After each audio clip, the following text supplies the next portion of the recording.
Priorité Santé. Claire Hédon.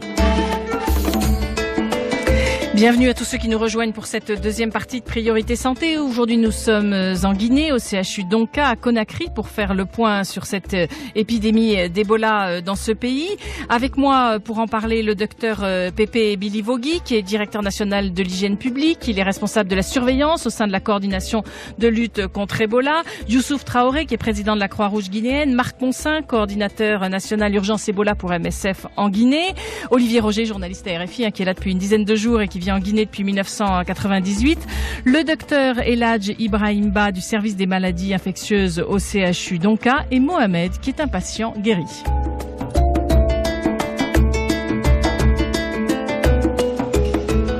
Mohamed, vous êtes un patient guéri, vous avez été victime d'Ebola au mois de mars, vous êtes guéri depuis, vous travaillez dans ce centre MSF pour soutenir psychologiquement les malades, leur redonner du courage. Vous allez nous parler de votre travail, mais tout d'abord, comment s'est manifestée la maladie chez vous? Comment vous vous êtes aperçu qu'il y avait un problème et qu'il fallait peut-être venir au centre de traitement Ebola? Je me suis aperçu que j'ai un problème, c'est après l'enterrement d'un frère qui est décédé à Conakry ici, dont on a envoyé le corps au village. 2 jours après l'enterrement, j'ai commencé à avoir des céphalées. Et je me suis dit que quelque chose ne va pas, puisque je n'étais pas le seul. Il y avait d'autres personnes aussi avec lesquelles je vis dans la même maison qui avaient commencé à avoir les mêmes céphalées. Donc, une personne, 2 jusqu'à 5 personnes, on avait tous les mêmes symptômes. Et les autres. Est-ce que ça veut dire que vous avez touché le corps de votre frère décédé? Non, nous n'avons pas touché le corps, mais c'est quand il vivait et qu'il était malade qu'on s'est occupé de lui, toute la famille s'est occupée de lui. Quand vous avez commencé à avoir de la fièvre, des vomissements, qu'est-ce que vous avez fait? Vous êtes allé au centre de santé? Qu'est-ce qu'on vous a dit à ce moment-là? Je suis allé au centre de santé, on m'a dit que j'ai le palu. On m'a prescrit des produits contre le palu, j'ai commencé à prendre, mais ça n'allait pas du tout. Et finalement, j'ai rejoint Conakry. Et dès que je suis rentré, je ne suis même pas arrivé à la maison, je me suis dirigé directement à Donka, au service des maladies infectieuses. Et là, qu'est-ce qui s'est passé? Arrivé, on m'a dit que les autres membres de la famille sont déjà admis au centre de traitement ici. Donc on m'a dit de les rejoindre. On m'a pris ce jour-là, je ne pouvais plus marcher. On m'a pris à bord d'un chariot et j'ai rejoint les autres au centre de traitement. Ici, donc, où on est au centre de traitement ici Ebola. À Donka. Comment vous avez réagi quand on vous a dit que c'était Ebola? J'avais très peur puisque moi, contrairement à beaucoup d'autres personnes, moi je savais ce que c'est Ebola. J'ai eu peur, je pensais que j'allais mourir. C'est l'impression que j'ai eue, je me suis dit que je ne vais pas m'en sortir. Vous êtes resté combien de temps dans ce centre de traitement Ebola? Je suis resté 1 semaine. Qu'est-ce qu'on vous a donné comme traitement? On vous a nourri d'abord? On vous a donné à manger? On nous a nourri puisque quand on a Ebola, on n'a pas du tout envie de manger. Et on jetait tout ce qu'on nous amenait comme manger. Mais c'est le support nutritionnel que MSF nous donnait, comme le plumpinot et des biscuits et autres, avec lesquels on a appris à manger petit à petit. Et on donnait des produits par rapport aux plaintes que nous présentions. Et petit à petit, je me suis retrouvé. Et alors, quelle réaction quand on vous a dit que vous étiez guéri? Le jour qu'on m'a dit que je suis guéri et que demain je dois sortir, j'étais partagé entre la joie et la douleur, puisque moi j'étais guéri et ma femme était là encore malade, d'autres membres de la famille étaient là encore malades. Je ne savais pas s'ils allaient s'en sortir, donc j'étais partagé ce jour-là. Mais j'étais quand même content pour ma personne. C'est ça, combien de personnes de votre famille sont décédées d'Ebola? 6 personnes de ma famille sont décédées d'Ebola. Votre frère? Mon frère, sa femme, son garçon et 3 autres oncles, dont un médecin et le médecin qui a traité mon frère à la maison avant qu'on ne parte à l'hôpital. Donc 6 personnes décédées, combien ont survécu? 3 en ont survécu, dont moi, ma femme et ma cousine, avec laquelle je travaille ici. Quelle a été la réaction de votre entourage, de la famille, des amis, quand vous êtes retourné dans votre quartier et qu'on a dit que vous étiez guéri d'Ebola? Quelle a été la réaction? Au départ, on avait déjà annoncé notre décès. Le quartier ne s'attendait pas à nous et quand on nous a aperçus, on nous regardait comme si on était des cadavres ressuscités. Il y avait tous les regards braqués sur nous. On se rendait compte quand tu fais 10 mètres de marche et que tu t'arrêtes pour faire un coup d'œil derrière, tu sauras qu'il y a tout un monde qui te regarde. On ne pensait pas du tout qu'on allait sortir d'ici et on nous regardait de façon bizarre quand même. Et il y en avait qui avaient peur de nous-mêmes. C'est ça, la peur d'attraper Ebola, alors que justement, une fois que vous êtes guéri, ça veut dire que vous n'avez plus le virus. Oui, puisqu'on a dit que Ebola, il n'y a pas de remède, il n'y a pas de vaccin. Si on présente des personnes comme étant guéries d'Ebola, on dit que ça, c'est pas vrai. Soit il vit avec le virus ou bien il n'avait pas Ebola. Docteur Eladj Ibrahimba, vous êtes superviseur médical de ce centre de traitement Ebola. Je l'ai dit en début d'émission, il y a des nouveaux cas Ebola qui sont arrivés d'abord cette nuit au centre de traitement. Et puis là, au début de l'émission, vous ne pouviez pas être là parce que vous êtes en train d'accueillir justement de nouveaux patients. Comment ça se passe, ça? Vous êtes prévenu comment finalement? Dans le système, il y a ce qu'on appelle la régulation. Et lorsqu'il y a un patient quelque part, surtout que ce patient était contact d'un autre et qui serait positif ou qui serait décédé ici, pour Ebola. Donc nous sommes avec la régulation qui va aller sur les lieux, faire des investigations si ça répond vraiment à la définition des cas. Et là, du coup, on nous appelle et sur le champ, nous essayons de mettre tout le système en place pour aller chercher ces malades. C'est-à-dire qu'il y a une ambulance qui est partie, là? Donc il y a 2 véhicules qui vont partir, dont une ambulance et un pick-up.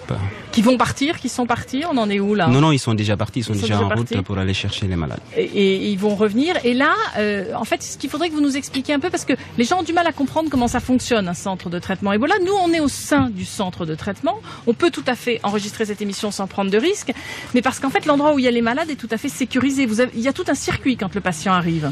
Tout à fait, il y a un circuit hautement sécurisé, à commencer par le triage.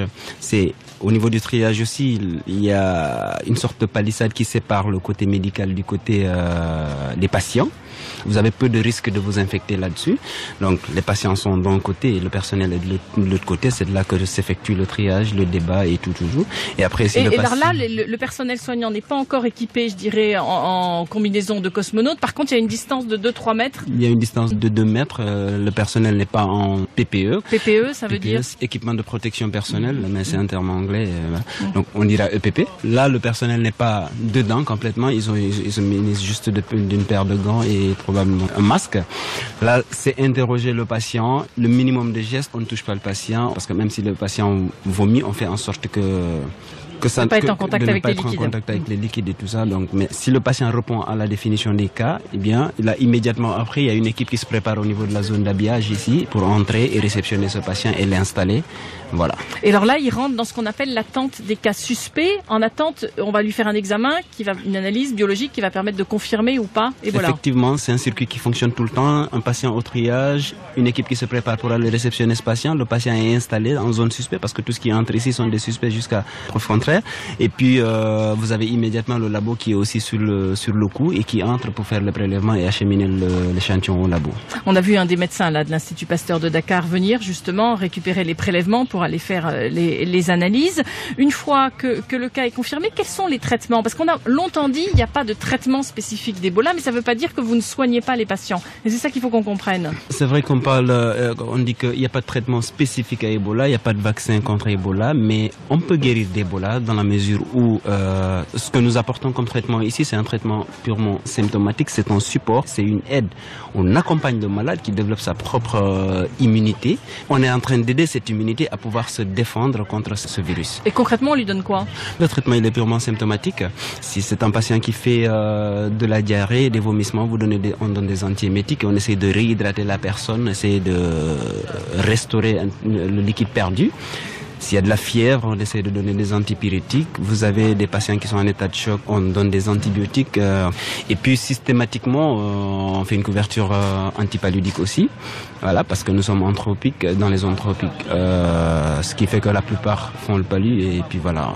Sur la réhydratation, vous faites un peu la même chose que sur une épidémie de choléra, c'est-à-dire que vous donnez des solutions de réhydratation orale. On donne des solutions de réhydratation orale. Dans lequel il y a quoi? Du sel, du sucre, c'est ça en gros? Oui, du sel, du sucre, du potassium, il y a... Docteur Pépé Bilivogui, je l'ai dit, vous êtes directeur national de l'hygiène publique, vous êtes responsable de la surveillance au sein de la coordination de lutte contre Ebola. On en est où aujourd'hui de cette lutte contre l'épidémie d'Ebola en Guinée? Vous avez l'impression maintenant que la situation est mieux contrôlée? Non, je pense que la situation n'est pas encore sous contrôle. Et je pense qu'il y a beaucoup d'efforts à fournir. Je pense que les interventions ont beaucoup de limites à être réalisées. Et je pense donc que toute la communauté internationale doit se mobiliser davantage pour faire plus d'effets. J'ai vécu les réalités du terrain. J'ai vu le nombre de décès, les difficultés que nous avons par rapport aux enterrements sécurisés, évidemment aussi en rapport avec la réticence de la population, comme je le disais, qui est l'expression d'une faible capacité de communication. Mais je veux dire que la réponse que nous avons réservée à cette épidémie me semble être inférieure à la vitesse de propagation de la maladie. Aujourd'hui, excusez-moi là-dessus, la faute à qui? La faute au gouvernement guinéen qui n'a pas mis suffisamment de moyens, ou la faute à la communauté internationale qui ne vous aide pas du tout suffisamment sur la prise en charge de cette épidémie? En termes de faute, moi j'oriente mes interventions toujours sur le système et non sur l'individu. C'est les causes réelles. Par exemple, pour le gouvernement guinéen, nous savons que nous avons une faiblesse de notre système de santé, et ça a quand même été prouvé. Et donc ce sera vraiment le sujet de l'émission de demain. On montrera vraiment les difficultés du système de santé guinéen. Donc ça, c'est une part de la responsabilité. Oui, c'est une part de la responsabilité aussi, parce que cela a une implication dans le processus de prise en charge, mais aussi, nous n'étions pas préparés à l'épidémie d'Ebola. Donc nous n'avions pas de connaissances au plan technique et opérationnel. Et pour cause, il n'y en avait jamais eu finalement en Afrique de l'Ouest. Ça a été une découverte pour tout le monde que l'épidémie puisse démarrer ici. C'est une découverte justement, et donc nous avons eu besoin des interventions des partenaires au développement. Mais ce que j'allais dire, c'est que quand même les interventions, ça c'est mon avis personnel, ont tardé à venir et n'étaient pas à la taille de l'événement, et donc cela a amené à la propagation de la maladie. Le suivi des contacts, par exemple, au début, nous ne savions pas que c'était l'élément le plus important. Après, quand on s'est rendu compte de ça, ça trouvait déjà que notre faiblesse en rapport avec le suivi des contacts est là. Or, quand les contacts ne sont pas bien suivis, il va sans dire qu'il y a une propagation de la maladie. Et c'est ce qui fait vraiment que la situation n'est pas encore sous contrôle. Il est très utopique de dire que la situation est sous contrôle, parce que ce que je disais dans mon analyse, le fait de la réticence de la population, les chiffres qu'on a donnés ici, à vrai dire, si ça représente une réalité, mais nous soupçonnons fort qu'il y ait des cas encore qui ne se sont pas déclarés. Mais d'une façon globale, quand même, les interventions sont en train d'être développées efficacement, et de la part du gouvernement guinéen et de la part aussi des partenaires, ça il faut le reconnaître. Ça y est, l'aide internationale, elle arrive réellement. Moi, j'ai eu l'impression qu'il y avait eu beaucoup d'annonces, de montants donnés par l'Union européenne, par les Américains, par la France. Est-ce que ça arrive concrètement aujourd'hui, 22 septembre? Ce que je voulais signifier par rapport à cette question, c'est qu'il y a l'aide qui est annoncée. C'est que l'arrivée de l'aide sur le terrain, pour plusieurs raisons, très tardive. Et alors du coup, cela a un impact négatif sur l'évolution de l'épidémie. Et donc ce qui est promis n'est pas encore arrivé, c'est ça que vous me dites? N'est pas encore arrivé. En plus, quand ça arrive, les mécanismes de décaissement sont tellement lourds que nous avons des opérations qui sont sur le terrain, qui sont faiblement financées, et ça nous pose de grands problèmes. Marc Poncin, vous travaillez pour MSF qui depuis un moment indique que cette épidémie est hors contrôle. J'imagine que vous êtes content quand vous entendez le docteur Billy Vogui reconnaître lui aussi que c'est hors contrôle. Vous avez mis du temps à convaincre, je dirais, entre autres l'OMS et la communauté internationale sur cette question. Nous, on a tenu des discours toujours très réalistes, sur lesquels on a été fortement critiqués. En avril, on parlait d'une épidémie sans précédent, et en juin, d'une épidémie hors de contrôle. À chaque fois, il y a eu des réactions très négatives sur les termes qu'on utilisait. Aujourd'hui, il faut voir que l'ensemble des acteurs reprennent ces termes-là. Je crois que la situation, elle est réellement grave. Heureusement, elle est moins grave en Guinée qu'en Sierra Leone ou au Libéria, mais elle reste extrêmement alarmante. Et effectivement, de voir que les représentants de la coordination de la lutte contre Ebola au niveau national reconnaissent cette réalité, et bon, déjà le sentiment un premier que j'ai, pas moi évidemment je suis là juste depuis quelques jours, mais j'ai un sentiment que vous travaillez bien ensemble, qu'il y a un vrai échange entre vous, un vrai travail en commun. Oui, heureusement, parce que je crois que pour mettre fin à l'épidémie, il faut qu'on mette tous les partenaires ensemble et qu'il y ait une bonne compréhension. Je pense que, pour revenir sur un point, aujourd'hui, après 6 mois de début de l'épidémie, le nombre d'acteurs de terrain était encore extrêmement limité. Ce sont toujours les mêmes que depuis le début. C'est-à-dire que peut-être qu'il y a beaucoup de promesses d'aide, mais sur le terrain, qui se trouve réellement. Il y a le ministère de la Santé, il y a MSF, il y a la Croix-Rouge. Et c'est à peu près tout. Et il n'y a pas de nouveaux acteurs qui se sont déployés depuis. Il y a une présence assez faible de l'OMS sur les terrains. Et donc, jusqu'à présent, on a une situation qui est plus grave que celle qu'on a connue dans le passé. Et c'est pas avec les mêmes acteurs qu'on va réussir à mettre fin à l'épidémie. Oui, il vous faut plus d'aide, mais justement aussi d'aide humaine. Marc Poncin, je suis désolée de poser cette question. C'est une question de journaliste, mais évidemment, elle me démange. Vous voyez la fin de l'épidémie à quelle échéance? Et vous allez me dire, la question, elle est pas bonne, je peux pas vous répondre. Non, je crois que pour voir la fin de l'épidémie, il faudrait commencer à voir la diminution du nombre de cas. Pour l'instant, on est toujours sur une augmentation des cas. Donc on n'a pas atteint le pic de l'épidémie et je crois que ça va prendre plusieurs mois. Bon, ça peut être 6 mois, peut-être 9 mois, mais je crois que c'est bien difficile de répondre aujourd'hui à la question, mais c'est probable qu'en 2015, on soit encore ici bien présent.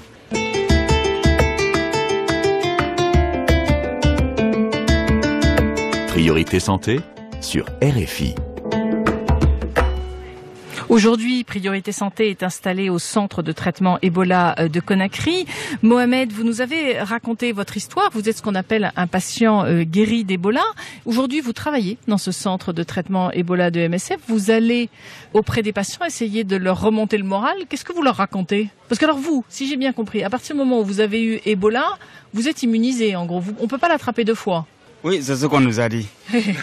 Jusqu'à preuve du contraire, vous avez raison. C'est ce qu'on vous a dit. Oui. Est-ce que les médecins confirment, Dr Ibrahim, vous confirmez? Pour le moment, il n'y a pas de risque qu'il attrape Ebola en tout cas, mais on n'a pas d'études qui nous disent que c'est à vie ou pas. Mais je sais que pour une longue durée, il risque pas d'attraper Ebola. Mais vous vous protégez quand même quand vous rentrez. Oui, je me protège comme tout travailleur d'ici. Vous mettez les combinaisons de cosmonautes comme les autres. Excusez-moi d'appeler ça cosmonaute, mais ça ressemble un peu à ça. Oui, bien sûr. Alors qu'est-ce que vous racontez aux patients, vous? Nous leur disons que d'abord, là où tu es couché, là, c'est là-bas où moi aussi j'étais couché. Si tu acceptes de boire, puisque c'est ce qu'on nous dit, quand on est déshydraté, il faut beaucoup boire, il faut beaucoup manger. Il y a beaucoup de patients qui refusent de manger parce que, bon, il y a l'anorexie qui accompagne déjà la maladie, mais il faut se forcer à manger. C'est ça, on n'a pas faim en fait. On est tellement malade qu'on n'a pas faim. Voilà. Donc, beaucoup boire. Et quand vous dites aux patients que vous êtes quelqu'un de guéri, ils vous croient, les gens? Ils nous croient, bien sûr. Il y en a, quelle que soit leur position ou bien quel que soit leur état. Ils changent de position sur le lit pour vous regarder, pour bien vous regarder. Il y en a qui s'étonnent même à vous dire, mais qu'est-ce que tu me racontes là? Je dis, c'est vrai. Moi qui te parle, moi je ne suis pas médecin, puisque quand on est dans le cosmonaute, on appelle tout le monde docteur dedans. Donc, moi je dis carrément, moi je ne suis pas médecin. Je suis un ancien patient d'ici. Moi aussi j'étais couché là. Je leur montre là où j'étais couché réellement. Et je leur dis que vous, d'ailleurs, vous avez beaucoup de conditions aujourd'hui. En notre temps, c'était très difficile. Aujourd'hui, si je me mets dans cette combinaison, c'est que je suis en bonne santé. Sinon, il fait tellement chaud dedans. Donc, toi aussi, un jour, tu peux mettre ceci, mais à condition que tu acceptes de coopérer avec les médicaux. Et alors? Ça marche, je dirais? Vous arrivez à leur remonter le moral? Oui, ça marche. Il y a beaucoup. Après, quand les médicaux sortent, ils se plaignent. Il y a tel patient qui refuse de manger, il y a tel patient qui refuse de faire ceci. Quand nous rentrons, nous sortons après, c'est pas la même chose qu'ils constatent après notre passage, quoi. Mohamed, vous nous l'avez dit tout à l'heure, il y a 6 personnes de famille qui sont décédées d'Ebola, 3 qui ont survécu. En fait, Mohamed, c'est pas votre vrai nom. On va pas dire quel est votre nom. Vous voulez témoigner de façon anonyme. Pourquoi votre famille, vos amis sont au courant que vous avez eu Ebola et pourquoi vous voulez témoigner de façon anonyme? Ça veut dire quoi? Ça veut dire qu'il y a encore de la stigmatisation, de la discrimination? Il y a un gros risque. Ça fait longtemps que nous sommes sortis de là, mais il y a un gros risque encore de stigmatisation par rapport à ceux qui ne le savent pas encore. Et dans le travail aussi. Donc il y a un risque de stigmatisation, raison pour laquelle j'ai donné un autre sobriquet pour ne pas qu'on me reconnaisse. Un autre nom. Oui. Donc Mohamed, on a compris, c'est pas votre nom, mais merci beaucoup d'avoir quand même témoigné et raconté comment vous avez à la fois guéri et comment vous aidez aujourd'hui les patients. Docteur Ibrahim Ba, vous qui êtes justement en train de soigner les patients là toute la journée dans ce centre de traitement Ebola, c'est important ce que fait Mohamed, d'aller remonter le moral des patients, ça vous aide vraiment beaucoup? Effectivement, ça nous aide beaucoup et je pense que c'est vraiment un atout d'avoir travaillé avec des gens comme Mohamed ici qui, après leur passage, on constate qu'il y a une nette amélioration vis-à-vis des patients qui se disent tiens, bien, si ce qu'il m'a dit c'est la vérité, c'est que si lui il y est arrivé, pourquoi pas moi? C'est ça, il y en a quand même la moitié qui s'en sortent. On n'arrête pas de dire la moitié qui décède, on devrait dire la moitié guérisse. Oui, dans un cadre général, c'est ce qui se dit que Ebola, c'est une pathologie hautement mortelle, mais ce qui est extraordinaire, c'est qu'ici, on a quand même moins de morts que de guéris quand même. Voilà. Docteur Billy Vogui, quelles sont les difficultés que vous rencontrez encore aujourd'hui dans la prise en charge d'Ebola? On a compris, il y a cette question d'image qui est véhiculée sur la maladie, manque encore d'aide financière. Quelles sont les autres difficultés que vous rencontrez? La première difficulté, c'est la réticence de la population pour accepter les interventions de riposte. Et je crois que par rapport à ça, nous devons multiplier, comme vous l'avez noté tout à l'heure, les efforts de communication. Et dans ce sens, le gouvernement guinéen, en collaboration avec les partenaires, a initié quand même l'envoi des ressortissants des localités, parce que chacun est écouté plus ou moins dans sa localité. Et donc les ressortissants vont sur le terrain pour sensibiliser. Alors il y a les ressortissants de Massanta, et aujourd'hui, même ce matin, nous étions en communication, qui sont en train d'agir sur 2 facteurs essentiels. Premièrement, c'est les villages réticents, comment lever, et puis deuxièmement, faire accepter par la population les interventions de riposte. D'autres difficultés, déjà ça a été annoncé par le docteur Marc. Et en fait, c'est les ressources quand même on a besoin des ressources humaines et qui doivent vraiment être déployées encore sur le terrain. Marc Ponsard veut réagir, mais juste une question. Après ce qui s'est passé à Nzérégouré, l'assassinat de 8 personnes, j'imagine que vos équipes ont peur d'aller sur le terrain. Enfin, on le comprendrait d'ailleurs. Oui, les équipes ont peur d'aller sur le terrain, mais comme vous voyez, ce qui est venu quand même, c'était une surprise, ce qui est arrivé à Nzérégouré, personne ne pouvait s'y attendre, puisque comme vous l'avez dit tout au début, ils sont partis pour une sensibilisation dans un contexte de paix, et alors ils ont été surpris, et des surprises de ce genre-là arrivent à n'importe qui dans le monde entier. Donc c'est pour ça que, contrairement à ceux qui ont peur, on va dire non, on intègre ça dans les mécanismes de réponse qui soient adaptés à la compréhension de la population pour faciliter les interventions de riposte. Marc Ponsard, on arrive à la fin de cette émission sur les difficultés que vous rencontrez. Qu'est-ce que vous avez à dire? Voilà. Moi, je pense qu'aujourd'hui, la difficulté principale par rapport à la situation de la Guinée, c'est qu'on a une multiplication des foyers épidémiques.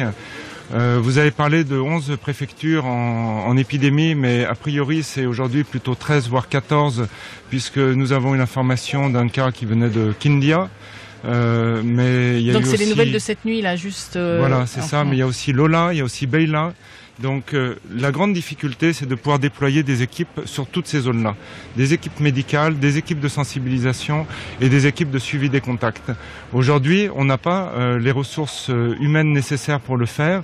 On n'a pas non plus l'expertise nécessaire pour couvrir 15 préfectures en Guinée. Donc tant qu'il n'y aura pas d'appui supplémentaire, tant qu'il n'y aura pas une prise de conscience encore plus importante de la gravité de la situation, on va toujours courir après l'épidémie. C'est une course-poursuite dans laquelle le virus a pris beaucoup d'avance et il se renforce par rapport à nous. On arrive vraiment à la fin de cette émission. Docteur Ibrahim Ba, j'aurais voulu savoir aussi quelles sont vous les difficultés que vous rencontrez pour prendre en charge les malades ici dans ce centre de traitement Ebola au sein du CHU Donka. Les difficultés, il y en a un peu partout, avant, pendant et après. Avant, vous avez des personnels qui sont là depuis le début, qui travaillent fort, mais qui, en contrepartie, dans leurs différentes familles respectives, sont stigmatisés, sont repoussés. Et dans les temps, il y en a eu même qui se sont fait déloger de leur foyer respectif par le locataire, parce que tout simplement, ils travaillaient dans Ebola. Deuxième chose, ici, l'acceptance d'Ebola par les parents, les patients qui arrivent ici, qui, dans les différents quartiers, ont en tête, une fois que tu arrives dans le CTE, c'est pour te faire éliminer. Donc, il y a ce problème qui est là. Et dès que tu te dis... Ce matin, quand vous êtes arrivé, d'ailleurs, vous avez parlé avec une famille qui apparemment connaissait pas grand-chose d'Ebola. Ben oui. Ça, c'est des choses qui sont constantes. Tous les jours, on en rencontre. Mais encore une fois, le gros du boulot, c'est de pouvoir discuter avec les gens, discuter avec les familles, leur faire comprendre ce que nous faisons, parce qu'avant tout, c'est pas une prison. Il faut faire comprendre aux gens ce que nous faisons, comment nous fonctionnons, et s'ils veulent entrer voir, ils peuvent entrer et voir. Il n'y a rien de caché, quoi. Alors, l'autre aspect du problème que nous avons, c'est qu'à l'intérieur, vous vous mettez dans des tenues dans lesquelles il fait vachement chaud. Il fait très chaud dedans. Vous allez, en l'espace de 15 minutes, 20 minutes, vous êtes déjà complètement trempé de sueur. Vous avez l'impression qu'on vous a versé un seau d'eau. Il fait excessivement chaud à l'intérieur, ce qui fait que, d'ailleurs, ce matin, on passait le message pour ne pas que les gens durent à l'intérieur. Il ne faut pas que les gens fassent plus d'une heure à l'intérieur, parce que c'est quand même un risque. Sinon, vous risquez d'avoir des malaises à l'intérieur. De notre côté, vous avez des patients à l'intérieur qui sont très exigeants, qui veulent coûte que le personnel soit constamment là à leur côté, chose qui est pratiquement impossible. C'est difficile à gérer, et puis vous sortez, en plus, il y a tout un tas de stress aussi qui vous suit. C'est assez compliqué. Tu sais, ça, il y a quand même du stress parce que c'est une maladie très contagieuse. J'ai assisté au staff ce matin à 8h moins le quart. Le staff en médecine, c'est juste on fait le point sur les patients, passage entre l'équipe de nuit et l'équipe de jour. Vous avez analysé tous les cas. Vous m'avez impressionné, moi je vais vous dire, dans votre travail. Merci. Parce qu'en gros, ce qui s'est passé ce matin, c'est que vous avez un peu rappelé les règles, justement. Rappelé les règles du on ne reste pas plus d'1 heure. Et puis les règles d'accueil des nouveaux patients qui arrivent. Et c'est quoi ces règles-là? Écoute, la règle d'accueil des patients qui arrivent, c'est d'abord... Il faut tout noter, c'est ça? Oui, il faut savoir tout noter, il faut remplir les dossiers de suivi, le dossier de notification des cas, les fiches d'épidémiologie, ça facilite aussi le suivi des contacts. Et en même temps, savoir, encore une fois, c'est très important, savoir communiquer avec les patients, savoir communiquer avec les parents, ça vous évite des problèmes par la suite. C'est pas après qu'on ait des problèmes qu'il faut les résoudre, mais il faut savoir prévenir les problèmes, il faut savoir les gérer avant que ça n'arrive. Il est très important de discuter avec les familles, très important de remplir des dossiers, très important de respecter le circuit des patients et du staff. Et puis, très important de ne pas entrer tout seul dans l'isole, parce qu'on travaille jamais seul dans l'isole, on travaille toujours en binôme. Alors, en gros, le respect des règles fait qu'on reste meilleur, c'est qu'on reste toujours dans une continuité qui fait que depuis le début, on n'a aucun staff qui s'est infecté. C'est quelque chose qui est excessivement important. Voilà, beaucoup de sécurité, aucun staff infecté. On sait quand même qu'il y a une infirmière française qui est hospitalisée actuellement en France et qui a été infectée. Merci beaucoup à tous. Demain, on sera toujours à Conakry pour parler de l'impact, cette fois-ci, de l'épidémie d'Ebola sur le système de santé guinéen. En quoi c'est aussi révélateur, d'ailleurs, de l'état du système de santé guinéen. Comment la communauté internationale peut aider. Merci à Manu Pochez qui nous a permis d'enregistrer cette émission au centre de traitement d'Ebola de MSF, qui est donc situé dans l'enceinte du CHU Donka à Conakry. À demain.